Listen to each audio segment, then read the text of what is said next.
कहना चाहिए कि एक जंग का मैदान सजाया हुआ है मोदी ने। डीआरडीओ ने कावेरी इंजन प्रोजेक्ट की शुरुआत इस उद्देश्य से की थी कि भारत को फाइटर जेट और एयरक्राफ्ट के लिए विदेशी इंजन पर निर्भर न रहना पड़े। पाकिस्तान और भारत के दरमियान डायलॉग होने चाहिए। अब वो अपनी बात से क्यों मुकर रहे हैं? नरेंद्र मोदी कहते जी मैं लेके आऊं। हाल ही में भारत सरकार ने कावेरी इंजन को फ्लाइट टेस्टिंग के लिए हरी झंडी दी।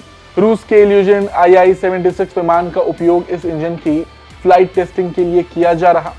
ये विमान 4 इंजनों से लैस है, जिनमें से एक को हटाकर डीआरडीओ के कावेरी इंजन को फिट किया गया है। इस टेस्टिंग में इंजन को लगातार 70 घंटे तक 40,000 फीट की ऊंचाई पर चलाया जाएगा। मैं समझता हूं कि पाकिस्तान को भी ऐसे करना चाहिए। वो तो चाइना का बिजनेस छीन रहे हैं, तो मेक इन इंडिया की जो पॉलिसी है ना, इसने इंडिया को बड़ा मजबूत किया। How do you see these developments और पर्टिकुलरली अब मुस्तकबिल में क्या होने वाला है और क्या करना चाहिए हुकूमत को? गुज़श्ता 1-1.5 दिहाई से हम देख रहे हैं कि ये काफ़ी कम हुई है हमारी जो एक्सपोर्ट्स का हजम था। इंडिजिनस वहाँ पर देखिए इक्विपमेंट्स और जो डिफेंस सिस्टम्स हैं वो कितने तेज़ी के साथ बने, और फिर उसके बाद उन्होंने उनको धड़ल्ले से जो है वो फरोख्त भी करना शुरू कर दिया। एक तो हमारी तरफ से बहुत ज्यादा फोकस नहीं किया गया ना, पिछले 2-3 साल से पॉलिटिकल इंस्टेबिलिटी की वजह से इकोनॉमिक एक्टिविटीज के ऊपर जो इदारे हैं वो सही तरीके से फोकस नहीं कर सके। ऐसा पाकिस्तान जब दुनिया तरक्की कर रही है, इंडिया भी तरक्की कर रहा है, अफगानिस्तान भी चाइनीज इन्वेस्टमेंट लेके बैठे है, और आज हमारे मुल्क का जो पॉलिटिकल डिस्कोर्स है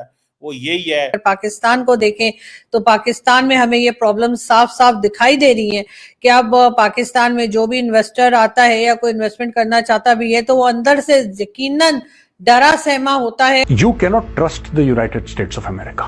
एयरफोर्स को जो हमें इंपॉर्टेंस देना चाहिए था वो हम नहीं दे पा रहे एयरफोर्स को। मेक इन इंडिया होगा, अगर ट्रंप मान जाता है एक साथ डील साइन करो। Indians think about China in different way. हमें ये देखना चाहिए कि अगर हमारा पड़ोसी मुल्क अगर ये इकदाम कर सकता है तो हमारे पास क्या कैपेबिलिटीज़ हैं। हमारे पास कैपेबिलिटीज़ हैं, यस, हम एग्री इकोनॉमी हैं, हमारे पास अच्छे मैन्युफैक्चरिंग यूनिट्स हैं।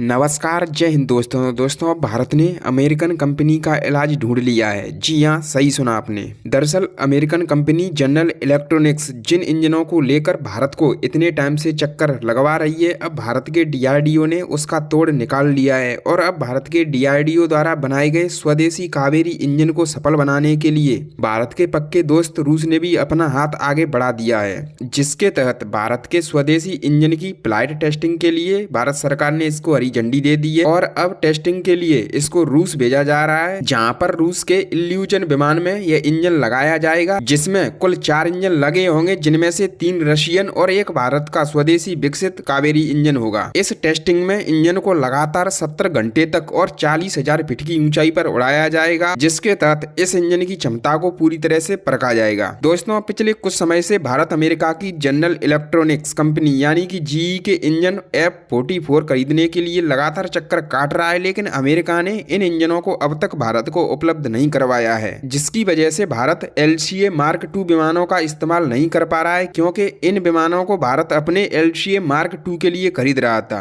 अमेरिका से इस सौदे के तहत भारत लगभग 100 F-44 इंजनों को खरीदना चाहता था, साथ ही साथ इसकी टेक्नोलॉजी भी भारत को पूरी तरह ट्रांसफर करवाने की बात कर रहा था, लेकिन अमेरिका ने इस सौदा बीच में ही लटका दिया है, क्योंकि अमेरिका चाहता है कि इन इंजनों की टेक्नोलॉजी भारत को ट्रांसफर न हो। साथ ही साथ इन इंजनों को खरीदने की बजाय भारत उससे डायरेक्ट बने हुए विमान खरीद ले, जो भारत के लिए एक महंगा सौदा साबित होगा। साथ ही साथ भारत फाइटर जेट इंजनों की तकनीक के मामले में आत्मनिर्भर नहीं बन पाएगा और इसीलिए अब डीआरडीओ ने रूस के साथ मिलकर ये बड़ा कदम उठाया है, और ये मिशन पूरी तरह सक्सेस होता है तो भारत अपने दम पर खुद का इंजन विकसित करने वाला दुनिया का 6ठा देश बन जाएगा। देखिए जी, वैसे तो उन्होंने जो अपने मुल्क के लिए बेहतरी के लिए जो भी इकदाम उन्होंने अपनाया उसको हमें उसको अप्रिशिएट करना चाहिए। उसकी वजह यह है कि अपने मुल्क के हालात और अपने लोगों के हालात बेहतर करने के लिए अगर वो कोई भी इकदाम इकनॉमिकली कर रहे हैं, इट्स गुड। हमें ये देखना चाहिए कि अगर हमारा पड़ोसी मुल्क अगर ये इकदाम कर सकता है तो हमारे पास क्या कैपेबिलिटीज़ हैं। हमारे पास कैपेबिलिटीज़ हैं, यस, हम एग्री इकोनॉमी हैं, हमारे पास अच्छे मैन्युफैक्चरिंग यूनिट्स हैं। हमें चाहिए कि हमें अपने मुल्क की प्रोडक्ट्स को ज़्यादा जोश से, हालांकि इसकी परचेजिंग भी हो रही है, उसको ज़्यादा हम फोकस भी करें। So it's all again depend के बी पाकिस्तानी बाय पाकिस्तानी डिपेंड। ये हमें अगर स्लोगन दोबारा से अगर हम रिवाइव करें अपनी मार्केट में तो जाहिर है लोगों में एक नेशनलिज्म भी होगा और उसके साथ साथ लोग पाकिस्तान की बनी हुई चीज़ें खरीदेंगे तो रोज़गार बढ़ेगा और इसी के साथ साथ हमारी इकोनॉमी को भी एक अच्छा पुश मिलेगा। आपने मेक इन इंडिया की बात की, I believe it's a very nice concept और इंडिया में ऐसे चल रहा है और नरेंद्र मोदी ने जो ये मूवमेंट की है मैं समझता हूँ कि उसके मुल्क के लिए, उसकी प्रोग्रेस के लिए बहुत अच्छा है। और हर मुल्क को चाहिए कि वो अपने अंदर ही चीज़ों को बनाए ताकि वो एक्सपोर्ट ज़्यादा करे। जितनी आप इंपोर्ट करेंगे वो आपके लिए मसला है, चीज़ें यहाँ से बाहर जाके बिकें या लोग अपने तौर पे भी उनको इस्तेमाल करें और प्राउड फील करें कि वो अपने मुल्क की चीज़ इस्तेमाल कर रहे हैं, तो ज़ाहिर सी बात है उससे आपकी इकॉनमी को फ़ायदा ही होगा। और मैं समझता हूँ कि पाकिस्तान को भी ऐसे करना चाहिए और लोगों को अपना जहन थोड़ा सा तब्दील करने की ज़रूरत है कि मेड इन पाकिस्तान चीज़ को अच्छी खुश असलूबी से इस्तेमाल करें और प्राउड फील करेंगे ये चीज़ पाकिस्तान में बनी है, ना कि ये महसूस करेंगे नहीं हम तो इम्पोर्टेड पहनते। ये लोगों का शुरू से एक माइंडसेट रहा है जिसकी वजह से हमारी इकॉनमी और हमारी चीज़ें डिक्लाइन की हैं। अगर हमने शुरू से ही बाहर की चीज़ों को निगलेक्ट किया होता, अपनी चीज़ों को एक्सेप्ट किया होता, तो आज हमें ये दिन ना देखना। बेसिकली जो नरेंद्र मोदी ने जो कैंपेन लॉन्च की थी अपनी कि हम अपनी खुद मैन्युफैक्चरिंग करेंगे और ख़ुद सेल आउट करेंगे, उसका मेन रीज़न ये था कि they are sincere with their country. और वो सिर्फ एक ना लिमिटेड आप कह लें कि एक लिमिटेड कम्युनिटी के लिए था कि जो सिर्फ हिंदुओं के लिए था, उसमें सिखों की और मुसलमानों की कोई गुंजाइश नहीं थी। और एज़ कम्पेयर टू पाकिस्तान, वहाँ पर आई थिंक कि पाकिस्तान की डबल आबादी है इंडिया में मुसलमानों की, तो अगर वो उनके हिसाब से करते तो डेट इज़ मच बेटर। सबसे पहली जो मैंने आपको बात कही, they are sincere with their country. हमारे पॉलिटिशियंस जो हैं कोई भी अपने मुल्क से सिंसियर नहीं है, चाहे वज़ीर आज़म हो, चाहे सेनेटर्स हों, मिनिस्टर्स हों, नो वन सिंसियर। वो सिर्फ आते हैं, पैसा लगा कर आते हैं, अपना पैसा रिकवर किया, ऊपर से पैसे कमाए और चले जाते हैं।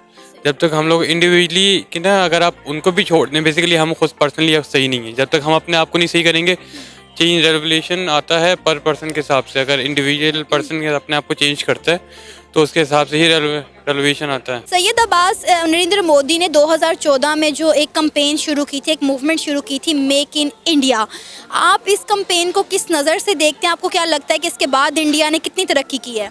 इंडिया ने बहुत तरक्की किया उसके बाद, क्योंकि वो एक्सपोर्ट पे ज़्यादा तवज्जो कर रहे थे इंपोर्ट की बजाय, और अपने प्रोडक्ट पे ज़्यादा रिलाई कर रहे थे बजाय दूसरों का प्रोडक्ट सेल आउट करने की।